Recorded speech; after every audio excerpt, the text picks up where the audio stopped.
নমস্কার, দেখছেন talk to Bangla. আমি অভিষেক রয়েছে আপনাদের সাথে। এই মুহূর্তে যে খবর নিয়ে উপস্থিত হয়েছি, রাষ্ট্রপতি দ্রৌপদী মুর্মু যে পদক্ষেপটা নিলেন সেটা কিন্তু রীতিমতন একদম সরাসরি ভারতীয় জনতা পার্টির সামনে একটা আয়না ধরার মতন পদক্ষেপ। এবং কোথাও গিয়ে এই মুহূর্তে ভারতীয় জনতা পার্টি এবং তাদের যে ডবল ইঞ্জিন সরকারের কনসেপ্ট সেটাকে চ্যালেঞ্জ করলেন রাষ্ট্রপতি দ্রৌপদী মুর্মু। তার কারণ গতকাল একদম রাত্রিবেলা হঠাৎ করেই দেশের রাষ্ট্রপতি চলে যান উড়িষ্যার এমসে, এবং উড়িষ্যায় যে বালাসোরের যে মেয়েটি, যে ছাত্রী একদম যৌন নিগ্রহের শিকার হয়ে তিনি বারংবার তাকে হেনস্থা করছে, তারই ডিপার্টমেন্টের, তার কলেজের, তার ডিপার্টমেন্টের এইচওডি সেই অভিযোগ বিভিন্ন দপ্তরে নিয়ে তিনি ঘুরেছিলেন।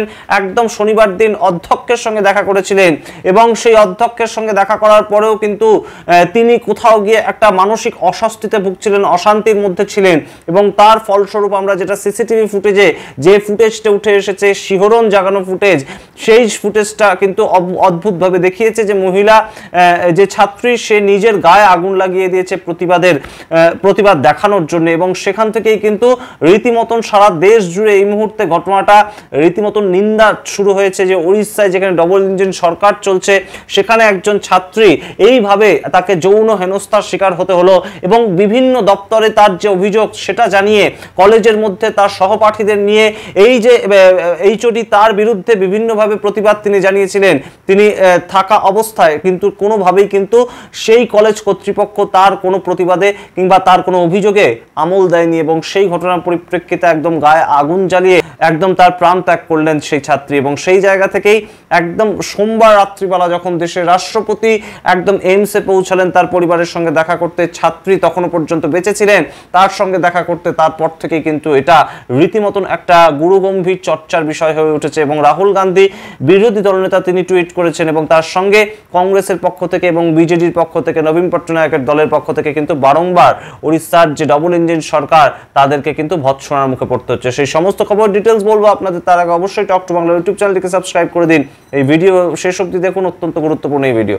আসছে খবরে, আপনারা জানেন যে এই মুহূর্তে কিন্তু অন্যতম একটা গুরুত্বপূর্ণ বিষয়, উড়িষ্যায় যে বালাসোরের মেয়েটিকে মারা যেতে হলো, তাকে কেন মারা যেতে হলো, কেন সেই এইচওডির বিরুদ্ধে কোনো রকম কোনো অভিযোগ একটা কিন্তু যেটা উঠে আসছিল সেটার পরিপ্রেক্ষিতে কেন কোনো ব্যবস্থা নিল না কলেজ কর্তৃপক্ষ, কেন কোনো ব্যবস্থা নেওয়ার আশ্বাস দিলেন না সেই কলেজের প্রিন্সিপাল, কি এমন তার ক্ষমতা ছিল, এই প্রশ্নগুলো কিন্তু উঠে আসছে।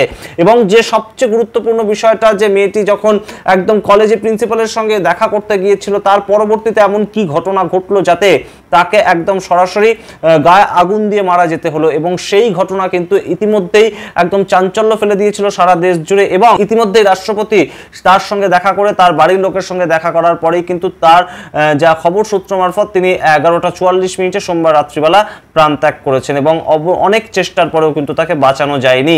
কিন্তু এই ঘটনা কিন্তু অবশ্যই একটা রীতিমতন এই মুহূর্তে যে স্ট্যাটিস্টিক্সটা সামনে এনে দিয়েছে সেটা দেখলে আপনাদের কিন্তু রীতিমতন অবাক লাগবে যে উড়িষ্যায় যেখানে ডবল ইঞ্জিন সরকারের চলছে, যে বিজেপি সরকার বারংবার পশ্চিমবঙ্গে যে নারী নির্যাতন সেটা নিয়ে মুখ খোলে যে নামে, সেইখানে উড়িষ্যায় গত 7 দিনে 17খানা যৌন নির্যাতনের একদম কেস কিন্তু রেজিস্টার্ড হয়েছে। এই ঘটনা কিন্তু একদম সামনে উঠে আসছে এই যে ছাত্রী মৃত্যুর পরবর্তীতে। এবং যখন সেখানে একদম দেশের রাষ্ট্রপতি দ্রৌপদী মুর্মু তার সঙ্গে গিয়ে দেখা করলেন, তার বাড়ির লোকের সঙ্গে গিয়ে দেখা করলেন, তারপর থেকে কিন্তু বিষয়টা আরো গুরুতর হয়ে উঠেছে। এই মুহূর্তে কি রাষ্ট্রপতি একজন মহিলা রাষ্ট্রপতি হিসেবে কোথাও গিয়ে ভারতীয় জনতা পার্টিকে একদম একটা আয়না দেখাতে চাইছে, এই প্রশ্ন কিন্তু উঠছে। তার কারণ ইতিমধ্যেই একদম লোকসভার বিরোধী দলনেতা রাহুল গান্ধী তিনি যা পোস্ট করেছেন, তিনি সরাসরি কিন্তু এই ঘটনার সম্পূর্ণ দায় চাপিয়েছেন বিজেপি সরকারের ওপর।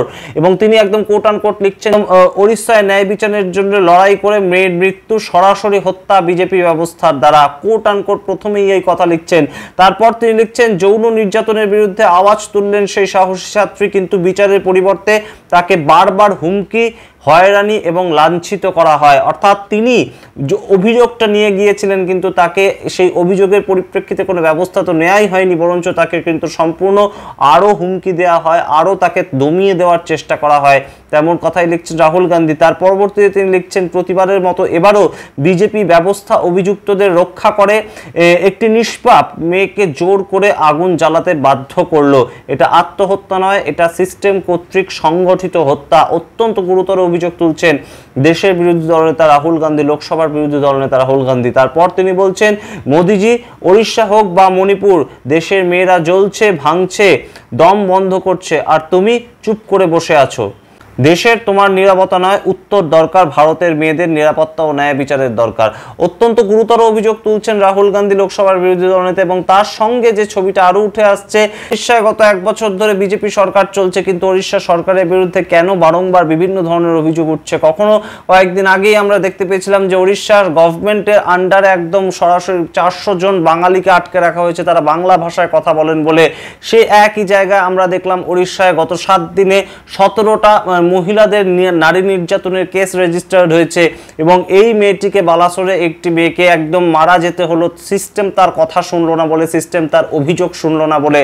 সেইখানে কি করে ভারতীয় জনতা পার্টি আগামী 5 বছর সরকার চালাবে এবং তার পরিণামটা কি হবে সেই প্রশ্ন উঠছে, যখন একদম সারা উড়িষ্যা কিন্তু সরাসরি ভোট দিয়েছে ভারতীয় জনতা পার্টিকে। আপনারা জানেন যে উত্তরপ্রদেশ থেকে কিন্তু অষ্টাদশ লোকসভা নির্বাচনে বেশ খানিকটা ভোট কমে গেছে, তাদের অনেকগুলো সিট কিন্তু কমে গেছে, এবং সেই যে সিট কমে গিয়েছিল সেই একদম যে ব্যালেন্সটা কিন্তু করে দিয়েছে উড়িষ্যায় প্রায় প্রত্যেকটা সিটেই কিন্তু ভারতীয় জনতা পার্টি লোকসভা ভোটে অপ্রতিরোধ রেজাল্ট করেছে। এবং সেই জায়গা থেকে একদম একই সাথে হওয়া যে বিধানসভা ভোট, সেখানেও কিন্তু নবীন পট্টনায়কের সরকার চলে গিয়েছিল এবং সেখানে এসেছিলেন কিন্তু নরেন্দ্র মোদীর সরকার। কিন্তু সেই জায়গায় নরেন্দ্র মোদীকে কয়েকদিন আগে নরেন্দ্র মোদী গিয়েছিলেন তার যে উড়িষ্যার যে সরকার, ডবল ইঞ্জিন সরকারের প্রথম বছর পূরণ করতে, এবং সেই হিসেবে তিনি র্যালি করেন। কিন্তু একটা এখনো পর্যন্ত কিন্তু এই সামগ্রিক ঘটনায় একটা যে সিট গঠন করা কিংবা সামগ্রিক ঘটনায় যে একটা তদন্ত কমিটি গঠন করা, সেটা এখনো কিন্তু উড়িষ্যা সরকারের তরফ থেকে সেই ইনিশিয়েটিভ নেওয়া হয়নি।